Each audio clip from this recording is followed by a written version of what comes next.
चलती गाय को रोका तो हुए नरक दर्शन। प्राचीन काल की बात है, राजा जनक ने जो ही योग बल से शरीर का त्याग किया, त्यों ही एक सुंदर सजा हुआ विमान आ गया और राजा दिव्य देहधारी सेवकों के साथ उस पर चढ़कर चले। विमान यमराज की संयमनीपुरी के निकटवर्ती मार्ग से जा रहा था। जो ही विमान वहां से आगे बढ़ने लगा, त्यों ही बड़े ऊंचे स्वर से राजा को हजारों मुखों से निकली हुए करुण ध्वनि सुनाई पड़ी।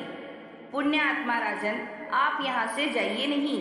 आपके शरीर को छूकर आने वाली वायु का स्पर्श पाकर हम यातनाओं से पीड़ित नरक के प्राणियों को बड़ा ही सुख मिल रहा है। धार्मिक और दयालु राजा ने दुखी जीवों की करुण पुकार सुनकर दया करके निश्चय किया कि जब मेरे यहाँ रहने से इन्हें सुख मिलता है तो बस मैं यहीं रहूंगा। मेरे लिए यही सुंदर स्वर्ग है। राजा वहीं ठहर गए। तब यमराज ने उनसे कहा, यह स्थान तो दुष्ट हत्यारे पापियों के लिए है।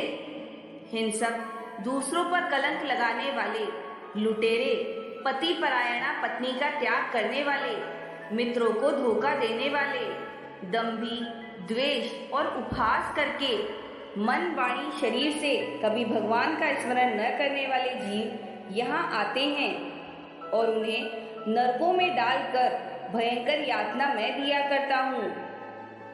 तुम तो पुण्य आत्मा हो, यहाँ से अपने प्राप्य दिव्य लोक में जाओ। राजा जनक ने कहा, मेरे शरीर से स्पर्श की हुई वायु इन्हें सुख पहुंचा रही है, तब मैं कैसे जाऊं? आप इन्हें इस दुख से मुक्त कर दें, तो मैं भी सुख पूर्वक स्वर्ग में चला जाऊंगा। यमराज ने कहा, ये कैसे मुक्त हो सकते हैं? इन्होंने बड़े बड़े पाप किए हैं। इस पापी ने अपने पर विश्वास करने वाली मित्र पत्नी पर बलात्कार किया था, इसीलिए इसको मैंने लोह शणु नामक नरक में डालकर 10,000 वर्षों तक पकाया है। अब इसे पहले सुअर की, फिर मनुष्य की योनि प्राप्त होगी और वहां पर यह नपुंसक होगा। यह दूसरा बलपूर्वक व्यभिचार में प्रवृत्त था। 100 वर्षों तक रोरव नरक में पीड़ा भोगेगा। इस तीसरे ने पराया धन चुरा कर भोगा था, इसलिए दोनों हाथ काटकर इसे पूरे शोषित नामक नरक में डाला जाएगा। इस प्रकार ये सभी पापी नरक के अधिकारी हैं। तुम यदि इन्हें छुड़ाना चाहते हो तो अपना का पुण्य अर्पण करो।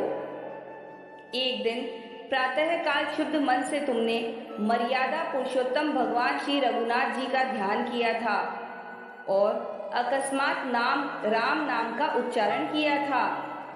बस वही पुण्य इन्हें दे दो, उससे इनका उद्धार हो जाएगा। राजा ने तुरंत अपने जीवन भर का पुण्य दे दिया और इसके प्रभाव से नरक के सारे प्राणी नरक यंत्रणा से तत्काल छूट गए तथा दया के समुद्र महाराज जनक का गुण गाते हुए दिव्य लोक को चले गए।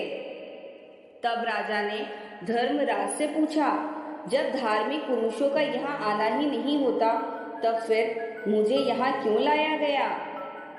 इस पर धर्मराज ने कहा, राजन, तुम्हारा जीवन तो पुण्यों से भरा है, पर एक दिन तुमने छोटा सा पाप किया था। तुमने चरती हुई गाय को रोक दिया था। उसी पाप के कारण तुम्हें नरक का दरवाजा देखना पड़ा। अब तुम उस पाप से मुक्त हो गए और इस पुण्यदान से तुम्हारा पुण्य और भी बढ़ गया। तुम यदि इस मार्ग से न आते तो इन बेचारों का नरक यंत्रणा से कैसे उद्धार होता? तुम जैसे दूसरों के दुख से दुखी होने वाले दयाधाम महात्मा दुखी प्राणियों का दुख हरने में ही लगे रहते हैं। भगवान कृपा सागर है। पाप का फल भुगताने के बहाने इन दुखी जीवों का दुख दूर करने के लिए ही इस संयमनी मार्ग से उन्होंने तुमको यहाँ भेजा है। तदंतर राजा धर्मराज को प्रणाम करके राजा जनक परम धाम को चले गए। अगर आप लोगों को आज की ये कहानी अच्छी लगी हो तो प्लीज लाइक करें, शेयर करें और आने वाले वीडियोस की नोटिफिकेशंस के लिए सब्सक्राइब करें। धन्यवाद।